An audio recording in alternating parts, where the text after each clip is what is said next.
भारत का नाम भारत शकुंतला के पुत्र भरत के नाम पर पड़ा था।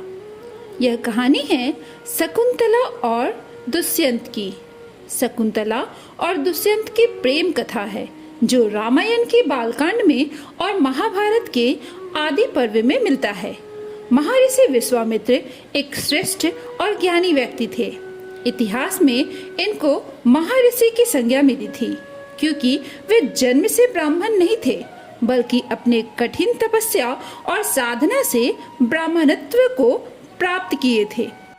इसी तपस्या के दौरान एक बार ऋषि विश्वामित्र की तपस्या भंग हो गई थी। पुष्कर के वन में विश्वामित्र कठिन तपस्या कर रहे थे। उनकी कठिन तपस्या से प्रसन्न होकर परमपिता ब्रह्मा जी सभी देवता के साथ प्रकट हुए थे और उनको परमपिता ने कहा था कि अब तुम अपनी तपस्या के प्रभाव से ऋषि बन गए हो। परंतु विश्वामित्र को ऋषि नहीं ब्रह्म ऋषि बनना था। फिर वे उग्र तपस्या में लग गए। इस बार उनकी लंबी और कठिन तपस्या को देखकर देवराज इंद्र भयभीत हो गए। वे सोचने लगे, विश्वामित्र अपनी कठिन तपस्या से वह शक्ति तो नहीं पाना चाहते जिससे वह मेरे इंद्र आसन को प्राप्त कर सके। इन विचारों से वे चिंतित हो उठे और अप्सरा मेनका को पास बुलाकर विश्वामित्र की तपस्या को तोड़ने के लिए उसे पृथ्वी पर भेज दिया। कई सालों से तपस्या में बैठे विश्वामित्र का शरीर पत्थर की तरह कठोर हो चुका था। उन पर मेनका की उपस्थिति या खूबसूरती का कोई असर नहीं पड़ा। वह काम को अपने वश में कर चुके थे। मेनका में वे सभी गुण थे जो मृत्युलोक की एक नारी में होने चाहिए। इसके अलावा सुंदरता की मूरत अप्सरा मेनका अपने आप में ही आकर्षण का केंद्र थी। लेकिन ऋषि के तप को भंग करना आसान कार्य न था। कामदेव ने भी विश्वामित्र पर अपने तीर चलाए और इस योजना में मेनका और इंद्र के साथ दिया। इस तरह आखिरकार कामदेव के कामुक तीरों का जादू ऋषि विश्वामित्र पर चल गया। वह मेनका के रूप और सौंदर्य की ओर ऐसे आकर्षित हुए कि तपस्या से उठ खड़े हुए। विश्वामित्र के हृदय में मेनका के लिए प्रेम के अंकुर फूटने लगे। इस तरह अप्सरा मेनका जिस योजना के साथ धरती पर आई थी वह काम तो सफल हो गया था। ऋषि की तपस्या भंग हो चुकी थी, लेकिन अब वह भी मन में उनके प्रति प्रेम का अनुभव करने लगी थी। मेनका ने अपने बारे में ऋषि को कुछ नहीं बताया। उसे उनके क्रोध से डर लगता था। कुछ समय बाद दोनों ने विवाह कर ली। मेनका को यह भी डर था कि अभी अगर वह विश्वामित्र का साथ छोड़कर गई तो वह दोबारा तपस्या में बैठ सकते हैं। उनके साथ गृहस्थ आश्रम बिताने के कुछ वर्षों के बाद मेनका ने एक पुत्री को जन्म दिया। अब सन्यासी विश्वामित्र पूरी तरह से गृहस्थ बन चुके थे। एक बार मेनका अपने नन्ही पुत्री के साथ खेल रही थी कि तभी देवराज इंद्र प्रकट हुए। देवराज ने मेनका को याद दिलाया कि वह कोई साधारण स्त्री नहीं बल्कि स्वर्ग की अप्सरा है।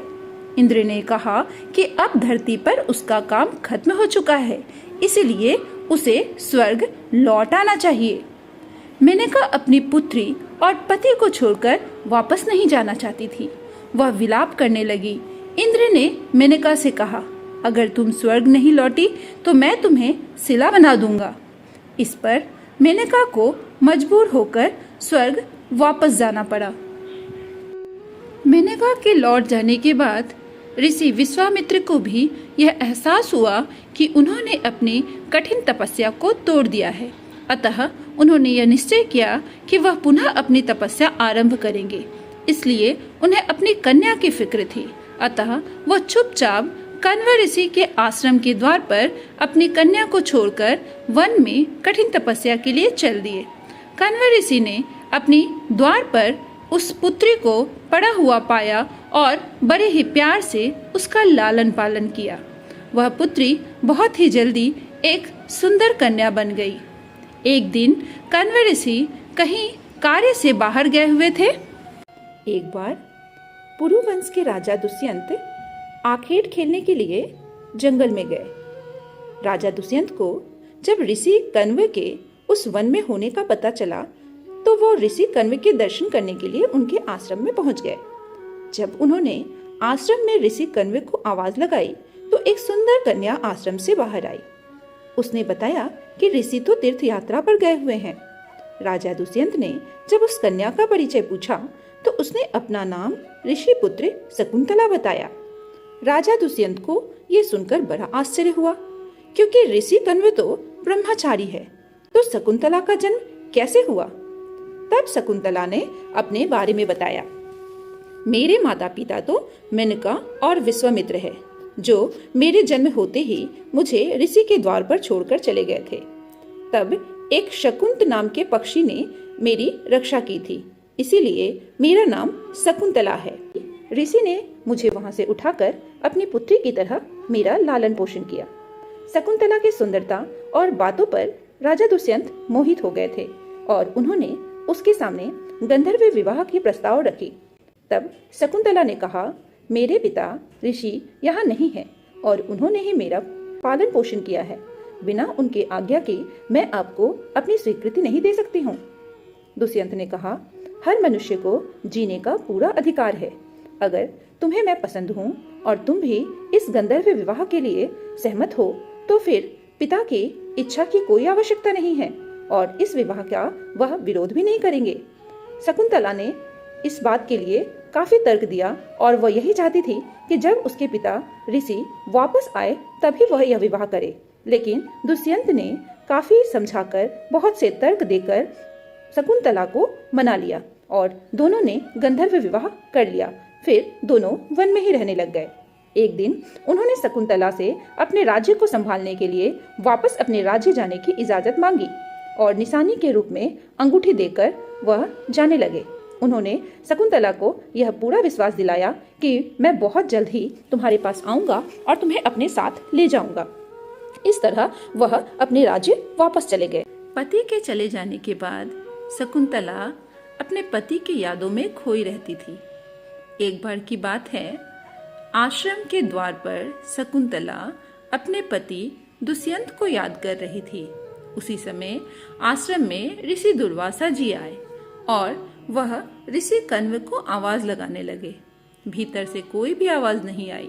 वहीं द्वार पर शकुंतला बैठे यादों में खोई हुई थी। यह देखकर दुर्वासा ऋषि को क्रोध आ गया और क्रोध से चीखते हुए उन्होंने शकुंतला को अभिशाप दे दिया। जब वह अभिशाप देने लगे तब तक शकुंतला का ध्यान टूट गया। उन्होंने कहा, तो जिसके भी ध्यान में खोई हुई है वह तुझे आजीवन के लिए भूल जाएगा, तुझे कभी याद न रखेगा। यह सुनकर शकुंतला उनके चरणों में गिर गई और बहुत माफी मांगने लगी, बहुत रोई। उसने अपनी सारी बातें बताई। तब उसके आंसू और रोने से दुर्वासा ऋषि जी का हृदय पिघल गया। उन्होंने कहा कि मैं अपना अभिशाप तो वापस नहीं ले सकता, हाँ, लेकिन जिसके भी याद में तू खोई थी, अगर उसने अपनी प्रेम की निशानी तुझे दी है, वह निशानी जब वह देखेगा तो उसे सारी पिछली बातें याद आ जाएगा और तू उसे याद आ जाएगी। ऐसा कहके दुर्वासा ऋषि वहां से चले गए। जब ऋषि कण्व तीर्थ यात्रा से वापस लौटे तो शकुंतला ने उन्हें सारी बातें बताई। शकुंतला उस वक्त गर्भवती हो चुकी थी। ऋषि ने कहा कि पुत्री, विवाहित कन्या का पिता के घर रहना उचित नहीं है, अतः वह आश्रम के कुछ शिष्यों के साथ शकुंतला को हस्तिनापुर के लिए भेज दिए। राह में उन लोगों को एक सरोवर मिला। उन लोगों ने यह निश्चय किया कि सरोवर का निर्मल जल ग्रहण करके फिर आगे बढ़ा जाए। उसी वक्त शकुंतला ने ज्यों ही जल ग्रहण करने के लिए अपने हाथ सरोवर में डाले तो उसके हाथों से महाराज की दी हुई वह अंगूठी खुलकर गिर गई। शकुंतला को इस बात का आभास भी न हुआ। अतः जब वह हस्तिनापुर पहुंचे तो श्राप के प्रभाव से दुष्यंत, जो सब कुछ भूल चुके थे, वहां जाकर शिष्यों ने बताया कि शकुंतला दुष्यंत की पत्नी है, अतः वह उन्हें उसके हाथों सौंपने आए हैं। दुष्यंत को इस बात पर क्रोध हो गया। उसने शकुंतला को पत्नी मानने से अस्वीकार कर दिया क्योंकि वो ऋषि के श्राप से सब भूल चुके थे। राजा दुष्यंत द्वारा शकुंतला के अपमान के कारण आकाश में बिजली चमकी और शकुंतला की माँ मेनका उन्हें ले गई। उधर वो मछली एक मछुआरे के जाल में आ गई जिसके पेट में वह अंगूठी निकली। मछुआरे ने वह अंगूठी राजा दुष्यंत को भेंट दे दी। तब राजा दुष्यंत को शकुंतला के बारे में सारी बातें याद आई। महाराज ने तुरंत शकुंतला की खोज करने के लिए सैनिकों को भेजा, लेकिन कहीं भी शकुंतला का पता न चला। कुछ समय बाद इंद्रदेव के निमंत्रण पर राजा दुष्यंत इंद्र नगरी अमरावती गए। आकाश मार्ग से वापस लौट रहे थे, तब उन्हें रास्ते में कश्यप ऋषि के आश्रम में एक सुंदर बालक को खेलते देखा। मेनका ने शकुंतला को कश्यप ऋषि के आश्रम में छोड़ा हुआ था। वो बालक शकुंतला का पुत्र ही था। जब उस बालक को राजा दुष्यंत ने देखा तो उसे देखकर उनके मन में प्रेम उमड़ गया। वो जैसे ही उस बालक को गोद में उठाने के लिए खड़े हुए तो शकुंतला की सहेलियों ने बताया कि अगर वह इस बालक को छुएंगे तो उसके भुजा में बंधा काला डोर सांप बनकर उनको डस लेगा।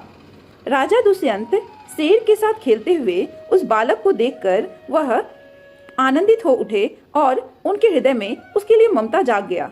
उन्होंने इस बात का बिल्कुल ध्यान नहीं दिया और बालक को अपने गोद में उठा लिया, जिससे उस बालक की भुजा में बंधा काला डोर टूट गया और उसके पिता की निशानी थी।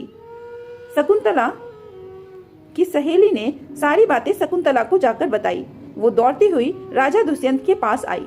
राजा दुष्यंत ने भी शकुंतला को पहचान लिया और अपने किए की क्षमा मांगी और उन दोनों को अपने राज्य ले गए।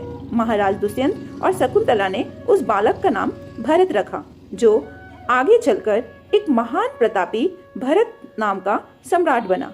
उसी के नाम से इस भारतवर्ष का नाम भारत पड़ा। तो फ्रेंड्स, आशा करती हूँ शकुंतला और राजा दुष्यंत की प्रेम कथा आपको जरूर पसंद आई होगी। फिर प्रस्तुत करूंगी नई कहानी और नई जानकारी के साथ। तब तक के लिए धन्यवाद।